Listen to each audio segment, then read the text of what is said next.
Good morning and welcome back to our channel. আশা করছি সবাই ভালো আছে, আমিও ভালো আছি। আজকে আমরা যাচ্ছি তারাপীঠ ভ্রমণে।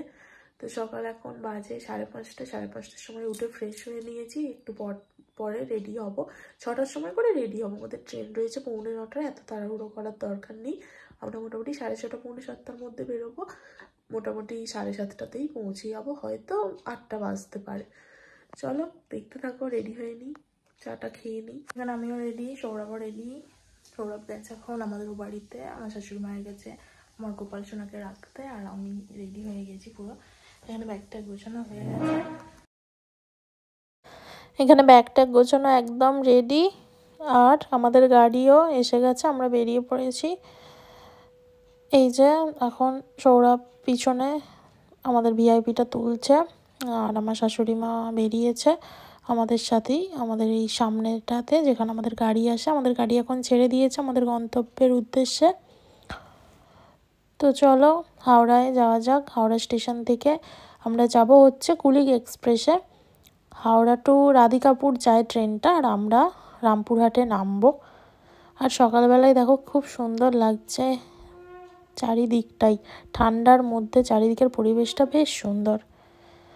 দেখতে থাকো। হাওড়া স্টেশন থেকে আমাদের কুলিক এক্সপ্রেস রয়েছে হাওড়া টু রামপুরহাট।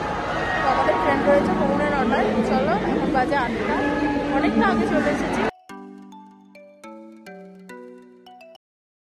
ট্রেনটা আমাদের 40 মিনিট আগেই দিয়ে দিয়েছে, 9:45টায় ছাড়বে, এখন 8টা 5 বাজে। অনেকটা আগে দিয়ে দিয়েছে, অনেক টাইম আছে, অনেক ফটোশ্যুট, অনেক ভিডিও, সব কিছুই ধীরে সুস্থে করা যাচ্ছে। তো চলো ভিতরে যাওয়া যাক।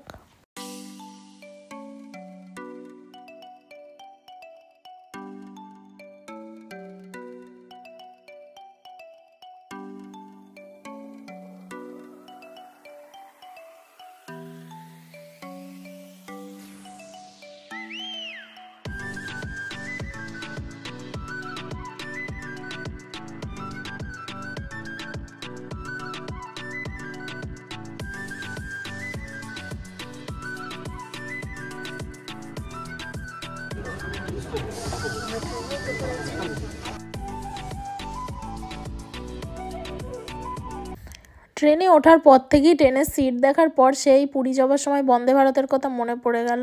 তো বন্দে ভারতেরও সেম একদম সমস্ত কিছুই ছিল, এই যেরকম পা রাখার জায়গা, তারপরে বোতল রাখার জায়গা থেকে আরম্ভ করে সমস্ত কিছু যেন একই মনে হলো। তো যাই হোক, বন্দে ভারতে উপরে টাচ করলে সুইচটা টাচ করলে আলো জ্বলছিল। এই ট্রেনের মাথাটা একটু খোলা, সেই জন্য বেশি আরও খোলামেলাও লাগছে, বেশ সুন্দর। আর আমাদের ট্রেনটা এখন প্ল্যাটফর্ম থেকে ছেড়ে দিয়েছে।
দেখতে দেখতে 4 ঘন্টা কোথা দিয়ে কেটে গেল। এরপর আমরা রামপুরহাট স্টেশনে নেমে পড়েছি।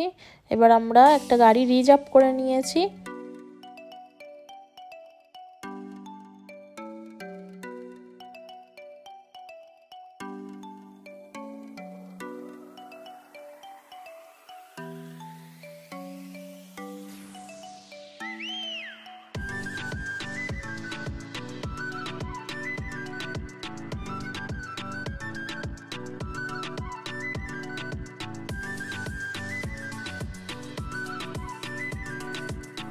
এখন আমরা রুম দেখতে এসেছি। আমাদের রুম বুকিং ছিল না।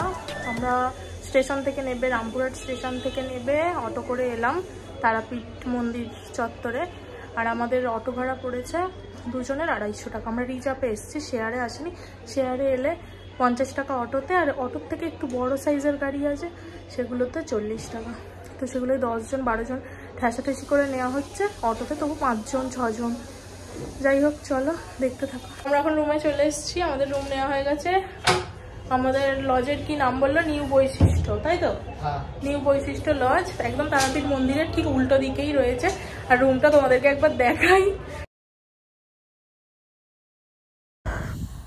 রুমটা দেখানোর আগেই হাসি পাচ্ছে, কারণ আমাদের এই রুমটা ডবল বেড আছে। তো ওনাদের আর সিঙ্গেল বেড ফাঁকা নেই, ডবল বেডই এখনও অনেকগুলো ফাঁকা রয়েছে, দোতলায় 3তলায়। তো ডবল বেডরুমই একটা নিলাম। আর এই হোটেলটা বেশ সামনের দিকে।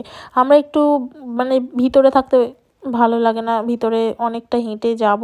তার থেকে মনে হয় যে সামনের দিকে থাকি, তাতে একটুখানি হোটেলের ভাড়া বেশি হলেও অতটা হাঁটতে হবে না। যদি অনেকটা ভিতরে থাকি, কম প্রাইসের হয়তো হোটেল পেতাম, কিন্তু আবার টোটো ভাড়া অটো ভাড়া করে মন্দিরে আসতে হতো। এটা একদম আমাদের তারাপীঠ মন্দিরের ঠিক উল্টো দিকে।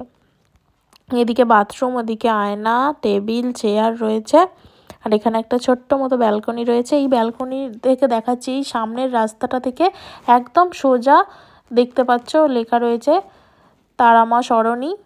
তো একদম আমাদের হোটেলের সামনে। এসে ফ্রেশ হয়ে স্নান টান করে নিয়ে আবার রেডি হয়ে নিয়েছি সৌরভ আর আমি। এখন খাবার জন্য একটু নিচে যাব, নিচে গিয়ে একটু মার্কেটটাও ঘুরে আসবো, সাথে খাওয়া দাওয়া করে আসবো। তারপর এখানে আমরা পুজো দিতে যাব ওই 3:30 পৌনে 4টের সময়, কারণ 5টা থেকে মন্দির বন্ধ হয়ে যায় 1 ঘন্টা বা 2 ঘন্টার জন্য, যেটা শুনলাম।